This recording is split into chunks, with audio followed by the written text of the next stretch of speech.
Seja muito bem-vindo ao Conversa Diária. Aqui no meu, no seu, no nosso bate-papo leve e descontraído e cheio de boas histórias para contar. O nosso convidado de hoje, ele gosta de registrar histórias daquelas pessoas que passam despercebidas por nós. Ele é historiador, blogueiro. Então vamos conversar com ele para saber como que é a sua rotina. Vamos falar com Henrique Perazzi de Aquino. Seja muito bem-vindo ao Conversa Diária. Obrigado por aceitar o nosso convite. Obrigado por vocês pelo convite. É muito gratificante estar aqui e poder contar um pouco desse dia a dia, né? Eu tenho 65 anos, eu sou aposentado, eu sou formado em História aqui pela USC em Bauru, né? E sempre gostei muito de escrever. E para escrever, muitas vezes a gente não tendo espaço, eu criei o meu blog, eu criei o meu espaço e nele eu escrevo textos diários desde 2007, né? Então, olha a quantidade que tem lá de textos, né? E é isso, eu além de ser pequeno comerciante, né? Hoje aposentado, eu gosto muito de contar história de pessoas, né? Henrique, você tem uma frase que refere-se, você se define, né? Ou melhor dizendo, por que você prefere se definir como historiador das insignificâncias? Olha, esse termo não é original.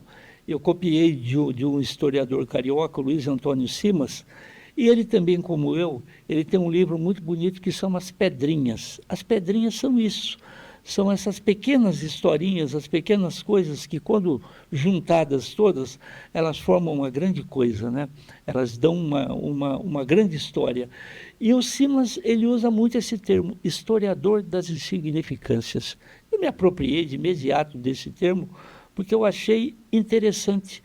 Eu acho que para contar a história das pessoas mais representativas de uma cidade, segundo a concepção de poder, existem muitas pessoas que fazem isso. E existem muitos poucos que contam a história dessas pessoas que muitas vezes passam desapercebidas, mas cada um tem uma história muito rica.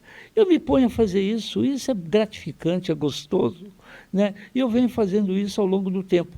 A pessoa que entrar no meu blog, por exemplo, é www.mafuadohpa.blogspot.com. Você vai encontrar N histórias de Bauru, diárias de pessoas assim, significativas, muito significativas. E como que surgiu essa ideia? E poderia trazer alguma em particular, marcante para nós? Ou algumas que você já contou? Quando eu concluí o meu mestrado, eu concluí já contando histórias dessas pessoas.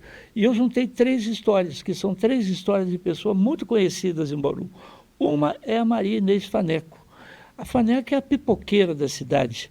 Ela pode ser hoje uma comerciante, mas ela vai ser uma eterna pipoqueira e que tem história, N histórias, em todos os locais da cidade com o seu carrinho de pipoca, né? A outra é o Carioca. O Carioca é o livreiro da Feira do Rolo. Você imagina um livreiro, ele veio de uma cidade do interior do Rio, aqui para Bauru, montou uma banca de livros ali na Feira do Rolo. As histórias deles são indescritíveis. E a outra é o Adilson Chamorro. O Adilson Chamorro, eu considero ele o GPS do centro da cidade. Ele tem uma banca quase no cruzamento ali da 13 de maio com a 1º de agosto.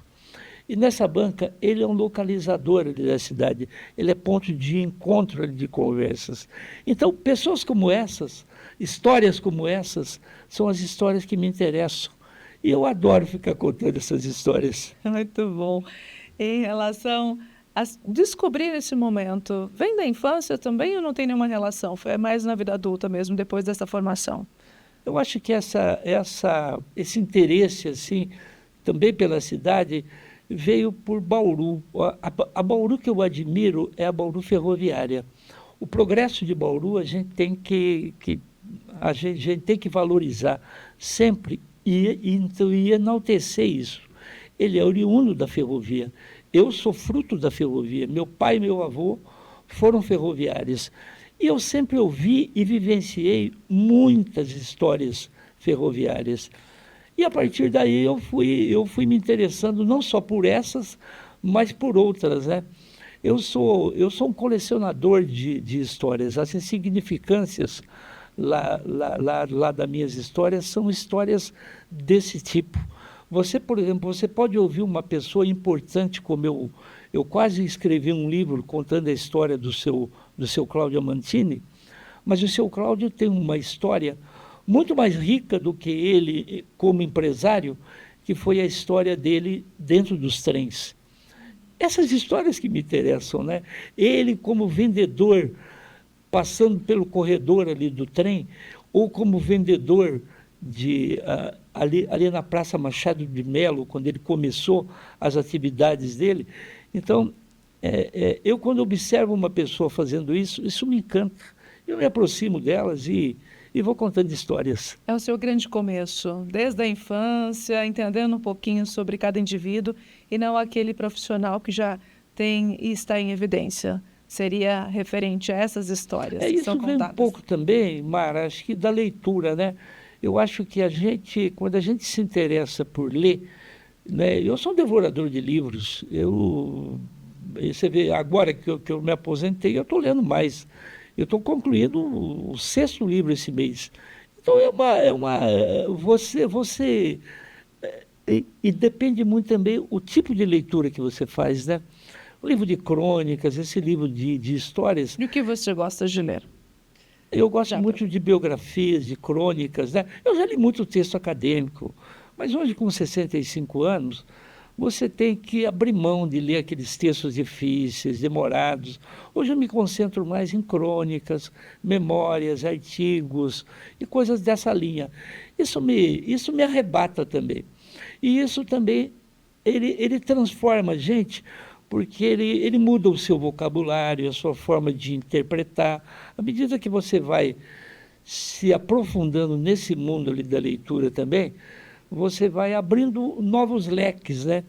E você tem que ter uma forma de você colocar isso para fora, né? E a forma que eu encontrei é escrevendo.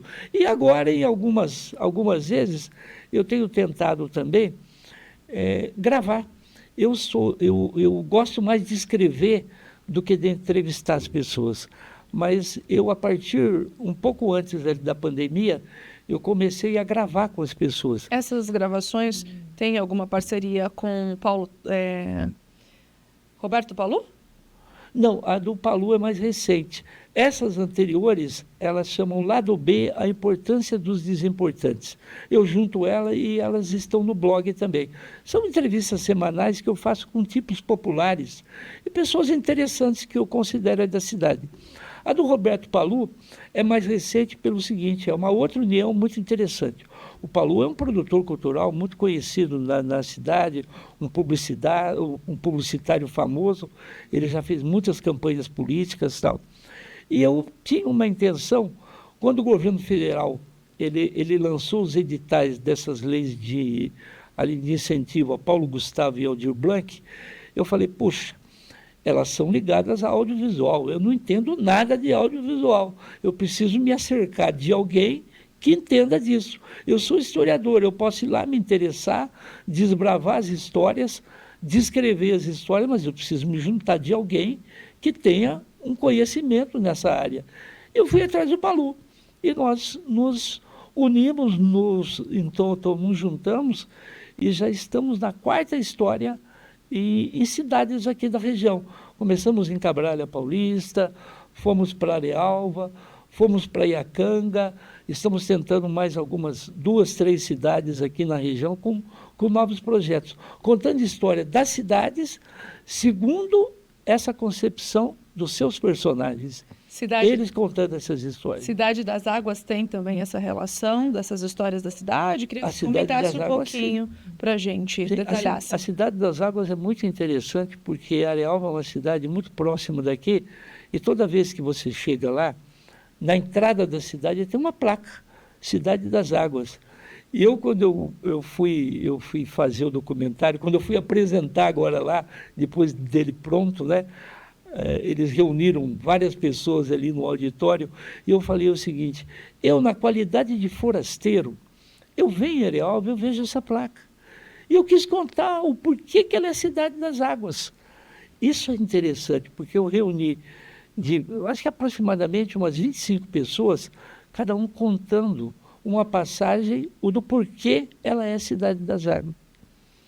Então, é isso que interessa em cada cidade, né? Você pegar um tema e buscar também a resposta disso mediante o que as pessoas têm a dizer a respeito disso. Isso foi um documentário. Esse foi um feito. documentário. E já em relação à publicação da escrita, que, como mencionou que gosta também, escreveu que é o Iacanga Cidade Centenária. Então, tanto a região também é contemplada, não somente Bauru. Você vê, esse é um outro projeto, também por lei de incentivo, né? Essas leis do governo federal, e eu fui contemplado lá com um edital para fazer um livro.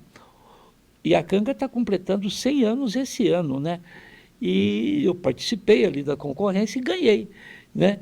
E nós, além do livro, eu me acerquei de algumas pessoas que já tinham textos publicados na cidade, juntamos todos esses textos, trouxemos algumas pessoas que têm escrito coisas básicas ali, fundamentais, e são também memorialistas e historiadores ali da cidade, e trouxe o Palu comigo também, porque além do livro que fazia parte do edital, a gente queria apresentar algo mais, e estamos apresentando um documentário também, né? E Bauru não fica fora disso em momento algum. Também escreveu um livro sobre as 100 pessoas que você não pode deixar de conhecer, é isso? Esse livro está no prelo e ele é muito interessante.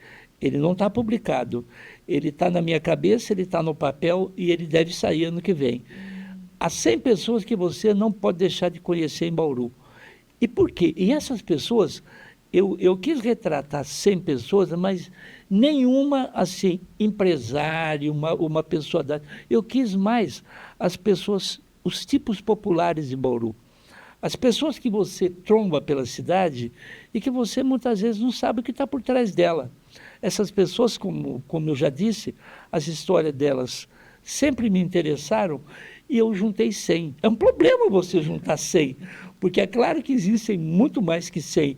E quanto mais você demora lá para publicar um livro desse, tem alguns que são impacientes, eles não esperam, eles vão antes do tempo. Então, e tem alguns que eu gostaria que tivesse no livro e que já se foram, né? Mas eu vou encontrar um espaço também para permanecer esses que se foram antes do tempo. Como ainda não foi publicado, mas tem outras obras aí, pode compartilhar conosco alguma história marcante dessas publicações que já foram realizadas, seja no documentário ou no livro também, algo que te marcou e também relatos das próprias pessoas? Olha, tudo é marcante, acho que nessas histórias. Cada pessoa tem uma peculiaridade, né? Uma coisa de luta. É difícil você lembrar, assim, de uma hora para outra, várias. Quando você me faz uma pergunta dessa, me vem à memória várias pessoas assim ao mesmo tempo. Ou da mesma cidade, alguma curiosidade da cidade também, cidade. Como preferir. Cada cidade tem ricas histórias, né? Lá em Arealva, quando, por exemplo, eu fui contar a história da Cidade das Águas, eu conheci umas 5 ou 6 pessoas que merecem uma história em particular, né? Aqui em Bauru mesmo, se você circulando, por exemplo, esse carioca que é o livreiro ali da feira, ele é uma pessoa que me empolga demais, porque ele é uma pessoa que ele veio de uma cidade lá do interior do Rio, ele não é carioca, ele é fluminense, e ele se estabeleceu como livreiro. Você vai na casa dele, a casa dele tem livro de cima a baixo, até dentro do banheiro, e ele vive disso. E e o mais interessante, que é uma coisa que me interessa muito, ele não vende livros pela estante virtual, pelo Mercado Livre, ele vende livro in loco, ele gosta de estar nas feiras. Ele faz a feira de quarta-feira das Nações, ali no Parque Vitória Régia, e faz a feira de domingo, a Feira do Rolo. E ele vive disso. Tem o contato presencial com cada leitor. Tem um contato presencial. E uma coisa muito interessante, por exemplo, se quer ver uma coisa marcante, ele tem vários clientes, assim como eu, que ele me vê chegando na feira aos domingos, ele abre um sorriso e vem me dizendo assim, tem uma coisa para você. Eu comprei um lote de coisas hoje e um deles é a tua cara. Puxa, isso é significativo, né? É a tua cara. Então ele vem me entregando um presente desse ali para mim e ali é um ponto de encontro, né? Eu tenho um outro local em Bauru que eu gosto muito e são histórias marcantes ali, que é a Banca da Hilda, de frente ao Aeroclube em Bauru. A Banca da Hilda é um outro reduto desses. Que banca hoje que resiste vendendo jornal e revista nas ruas das cidades? Nós temos a dela, nós temos acho que uma, que é do Cláudio, que está lá em frente, o Confiança da Vila Falcão. Tem uma no Meridota que não vende mais jornais e revistas, né? E algumas bancas que dentro do Taust ali da Rio Branco, uma outra na 1º de agosto, mas cada vez menos. E a Hilda, ela consegue reunir ali uma gama de admiradores incríveis. Se você for lá no domingo de manhã, aquilo lá rende histórias e histórias fantásticas, porque são pessoas que entenderam quem é a Hilda, o que ela representa. E aí eles criaram uma coisa em torno dela, que é uma rede de proteção. É lindo ver isso. A Hilda resiste com a banca dela aberta por causa dessa rede de proteção. Muito Né? bom. Eu vejo, né, da sua paixão realmente pelas histórias de cada pessoa, de cada indivíduo que conversa, que conhece. E pensando no Henrique Perazzi de Aquino, que memórias tem da sua história, da sua infância? Compartilhe um pouco para a gente. Né, que Olha, se apaixona depois pela se tornar historiador e contar histórias de outras pessoas. A minha história em Bauru, ela é uma história ferroviária, né? Eu cresci, eu vivi até os 7 anos ali na Vila Falcão, e dos 7 o meu pai comprou uma residência próxima ao CIPES, ali na beira do Rio Bauru. Eu disse que eu me lembro, escrevi muito sobre isso, que eu sou oriundo das barrancas do Rio Bauru. Vivenciei muita enchente ali do Rio Bauru, próxima do CIPES. E a partir daí, a introdução que meus pais me deram à leitura me fizeram. Eu tentei cursar Direito, eu tentei cursar Tecnologia ali na antiga fundação, hoje Unesp. Nada me envolveu, até o momento que eu fui fazer História. Era História, mas a História também, ela me teve uma coisa muito marcante assim. Eu não conseguia me ver preso dentro de uma sala de aula. Eu dei muito pouco aula na vida, não foram nada significativos. Por quê? Eu sempre fui uma pessoa polêmica, eu escrevia, eu me posicionei politicamente a vida inteira, e para isso eu tive que tomar uma decisão na vida. Eu trabalhei durante 15 anos dentro de uma instituição bancária, e quando eu saí dessa instituição, eu falei, eu acho que eu não tenho mais condição de pedir emprego para ninguém, escrevendo de uma forma libertária, e assim como eu faço. Eu segui um conselho de um jornalista que eu admiro muito, que é o Mino Carta, que ele uma certa vez, ele disse assim, eu não posso pedir emprego para ninguém, eu tenho que criar o meu emprego. Eu criei meu emprego. Eu montei uma empresa, eu montava máquinas de chancela. Máquina de chancela é aquela prensa de alto relevo, e que você grava em alto relevo no papel. Eu viajei o Brasil inteiro fazendo isso. Viajei o Brasil inteiro. E aí eu deixei de ser professor de história e passei a ser historiador. Porque o historiador, ele não vai abandonar nunca a pesquisa, né? Ele não vai abandonar nunca a leitura e a pesquisa em cima daquilo que ele faz. Isso sempre continua me interessando. Eu viajei o país inteiro e continuava escrevendo e me posicionando como eu sempre quis. Isso foi talvez uma sorte também, porque nem todo mundo pode ter assim, a sorte de conseguir conciliar o trabalho uma coisa prazerosa, né? E que lhe dá um rendimento, né? E você também tem uma relação com a cultura, tanto é que é o fundador do bloco carnavalesco Bauru Sem Tomate é Misto, certo? Eu Sim. gostaria que comentasse a respeito também, mas antes nós vamos precisar ir para um rápido intervalo e voltamos já. E você continue com a gente, não saia daí, voltamos já. Até mais.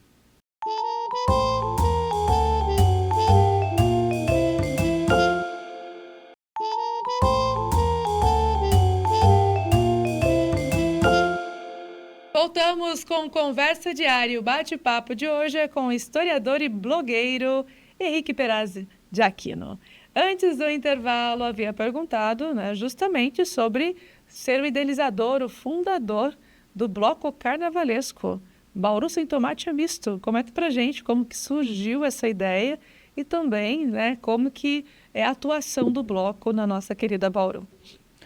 O carnaval é a maior festa popular brasileira, né? E eu sempre gostei, adorei o carnaval, vivenciei muitas histórias carnavalescas em Bauru. E chegou um certo momento que eu e um grupo de algumas pessoas, nós precisávamos colocar isso para fora, mas não numa escola de samba, num bloco carnavalesco que sai no sambódromo. A nossa ideia era fazer um bloco de rua. E nós idealizamos esse nome que faz parte da irreverência com que a gente trata também o carnaval. Irreverência e seriedade. O bloco a gente denomina assim, o bloco farsesco, burlesco e algumas vezes carnavalesco. Bauru Sem Tomate é Misto. Então, eles já são 13 anos, e em 13 anos, a cada ano a gente muda o tema, sempre polêmico, político, e o tomate que a gente usa dessa expressão que está já dentro ali do nome, a gente procura a cada ano criar caso com aqueles que pisam no tomate aqui na cidade de Bauru. E é muito interessante isso, porque nossas marchinhas sempre são polêmicas e contundentes. Porque a gente acha que a festa carnavalesca, ela é alegria, mas ela tem que também ser aliada com isso, com essa seriedade, né? Você juntando as duas coisas, você faz chegar talvez uma mensagem mais rapidamente para as pessoas. É uma delícia participar do carnaval, né? Na sua opinião, então, o humor, a irreverência, elas podem contribuir com a crítica social, inclusive, e mencionou sobre a parte política. Gostaria que comentasse a respeito também. Sim, sim, sim. Eu acho que tudo tem uma ligação. Muitas vezes é mais interessante, eu acho que chega até mais rápido, você usar de um sarcasmo, de uma ironia, com algumas situações polêmicas da cidade e situações de crueldade política, do que você escrever um artigo ali contundente. Você, pela ironia, talvez você tenha uma aproximação até maior. Isso a gente procura exercer. Um bloco como esse é necessário, porque o carnaval em Bauru, você pode falar de várias coisas, mas parece que poucas pessoas têm a coragem tal de você ser contundente com algumas coisas que acontecem em Bauru. Eu, por exemplo, eu sou um militante da esquerda de Bauru. Eu sempre atuei ligado a partidos de esquerda, e isso não me desmerece nada. Eu acho que me enobrece, porque eu sempre tive um caminho ligado a atender reivindicações populares, né? E esse atendimento, acho que não é atender, é você estar ligado com isso e querer e deixar a sua vida moldada para isso. Você vê, quando eu escrevo de personagens, eu vou buscar justamente o quê? Personagens que são marginalizados, que não têm espaço, e a mesma coisa no carnaval, né? Você vê aquele que menospreza, aquele que oprime, aquele que trata mal as pessoas, você tem que ir lá e cutucar essas pessoas, espezinhar essas pessoas, né? E isso a gente tem que fazer, isso faz parte de mim. Eu fiz isso a vida inteira e vou continuar fazendo enquanto me restar forças. Muito bom, e nessa sua trajetória, né, com todo o seu histórico, contando histórias e convivendo com tantas pessoas, o que mais marcou, né, o que aprendeu, né, até o momento, com todas essas pessoas que você já, né, conversou e também trouxe as suas histórias em evidência? Olha, eu acho que eu vou até desviar um pouco dessa pergunta que você foi para falar uma coisa que me deixa muito alegre.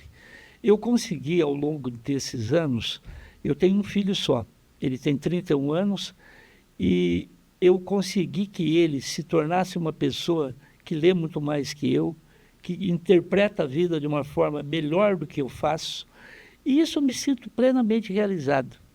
Eu sou casado com uma professora universitária da Unesp, a Ana Beatriz, né? É o meu terceiro relacionamento, e eu também me sinto totalmente satisfeito ali. Isso também te move. Você tem uma pessoa que saiu, que você viu crescer, você conseguiu educar ela, adequar ela, colocar ela no mundo, e você vê que ela sofre como eu, porque as pessoas que lutam e que labutam contra as injustiças do mundo, de uma certa forma, elas sofrem um pouco mais, né? Mas eu me sinto plenamente realizado com isso. Como chama o filho? Henrique Aquino. Henrique Aquino, então, também seguidor aí da trajetória do pai, de Eu acho alguma que forma.